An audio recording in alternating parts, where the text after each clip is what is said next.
देखते थे। नारद तो बड़े प्रसन्नचित्त, मुझे तो प्रभु का स्वरूप मिला है। इधर विश्व मोहिनी को ब्याहने के लिए सभी देवता गण पहुंच गए। अब देवर्षि नारद को तो अपने आप पर पूरा अभिमान था ही, विश्व मोहिनी तो हम ही से विवाह करेगी कि भगवान नारायण से ज्यादा कौन सुंदर है।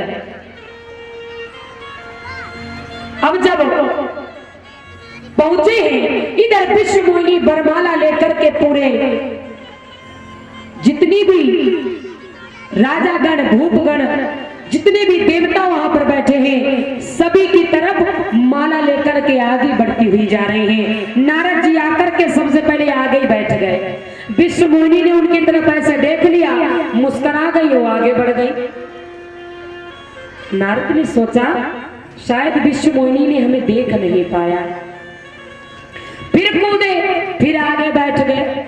विश्व मोहिनी ने फिर उनकी तरफ देखा, फिर आगे बढ़ गई। ये देखकर सभी हंसने लगे। लगता है ये बुढ़ऊ सठियाए गए हैं। अरे जरा आईने में अपनी शकल तो देख ली होती, विश्व मोहिनी को ब्याहने आए थे। आज देवर्षि नारद आगे आगे कूद कूद कर उछल उछल कर पहुंचते हैं, लेकिन विश्व मोहिनी नजर भी नहीं डालती है। तब तक कुछ ही पल के बाद भगवान प्रकट हुए। विश्व मोहिनी ने भगवान नारायण के गले में वरमाला डाल दी और लेकर के चल दिए। नारद को बड़ा क्रोध आया, ये सब किया धरा नारायण का ही था, उन्होंने मेरे साथ अच्छा नहीं किया। वो चाहते तो मेरा विवाह विश्व मोहिनी से होता।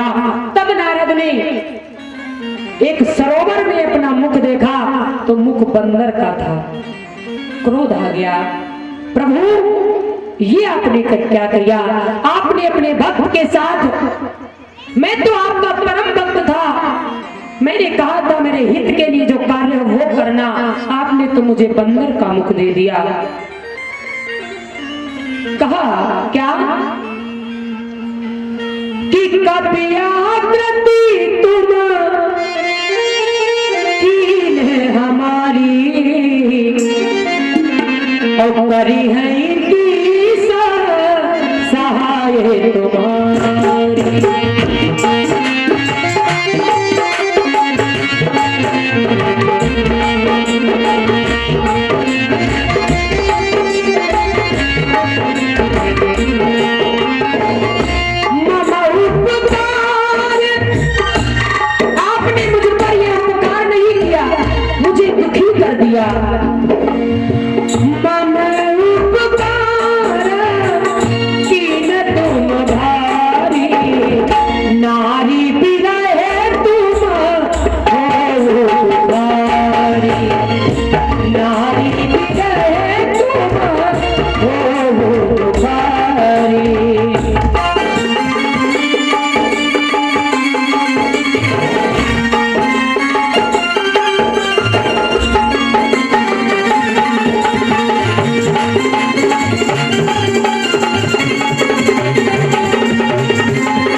दुखारी, जिस प्रकार मैं आज रो रहा हूं, बिलख रहा हूं, हे नारायण मैं तुम्हें श्राप देता हूं, जिस प्रकार आज मैं दुखी हूं, तुम्हें भी ये दुख सहना पड़ेगा।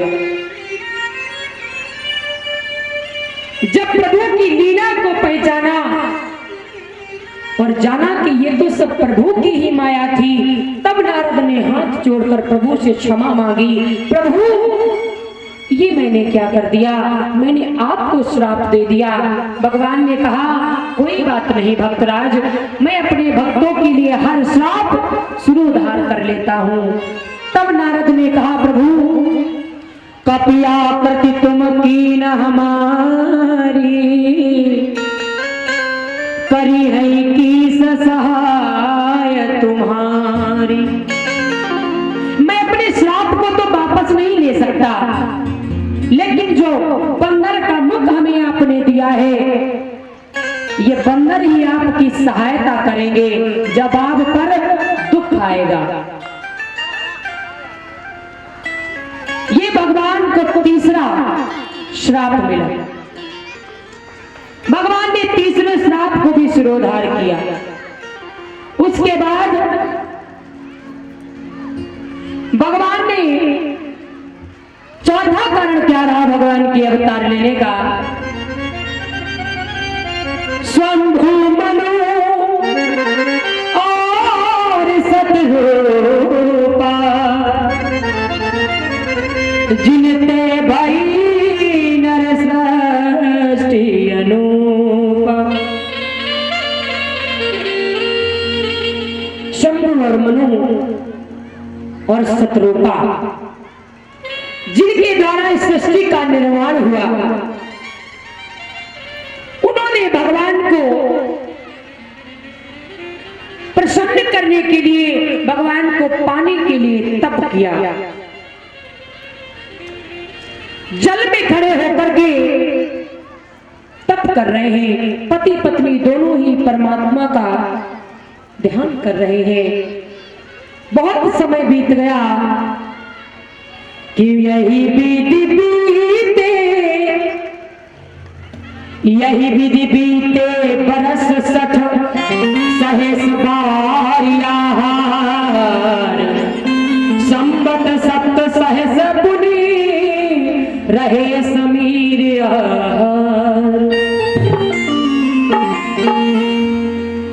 सिर्फ वायु को ही अपना भोजन मानकर सिर्फ वायु से ही जी रहे हैं। जल में एक पैर से खड़े होकर स्वयं मनु और शत्रुपा जी तप कर रहे हैं।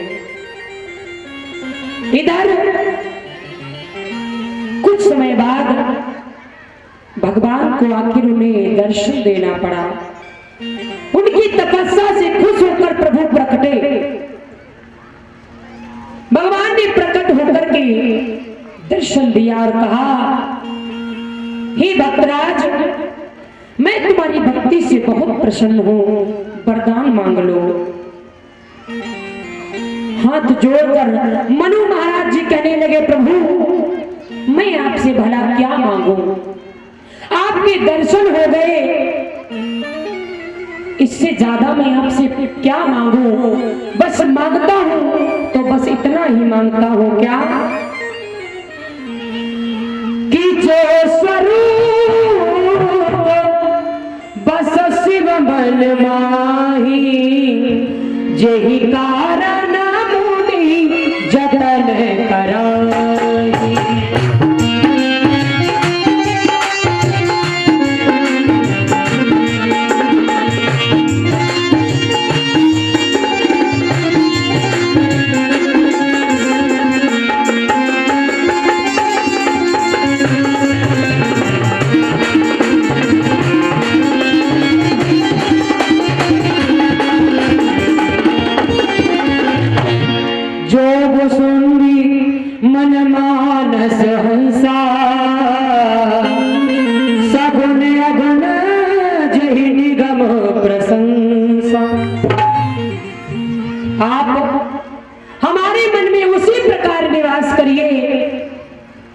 जिस प्रकार कागभस्सुंडी जी के मानस के हंस आप बन गए, जिस प्रकार भगवान भोलेनाथ के हृदय में आप निवास करते हैं, जिस प्रकार हमेशा ही संत महात्माओं ऋषियों के साथ आप रहते हैं, वो स्वरूप हमेशा आप हमारे साथ रखें। आपका स्वरूप हमारे हृदय में सदैव समाया रहे।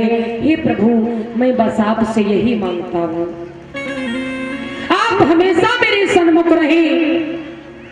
और मैं तो ये भी मांगता हूँ, जब आप मेरी नजरों के सामने ना हो तो मेरे प्राण निकल जाएं, इससे ज्यादा कुछ नहीं। पास में शत्रुपा जी भी खड़ी है। भगवान ने कहा, देवी तुम भी वरदान मांग लो। दंपति वचन परम प्रिय लागे, मृदुल विनीत प्रेम रस पागे। भगत भगत वत्सल प्रभु कृपा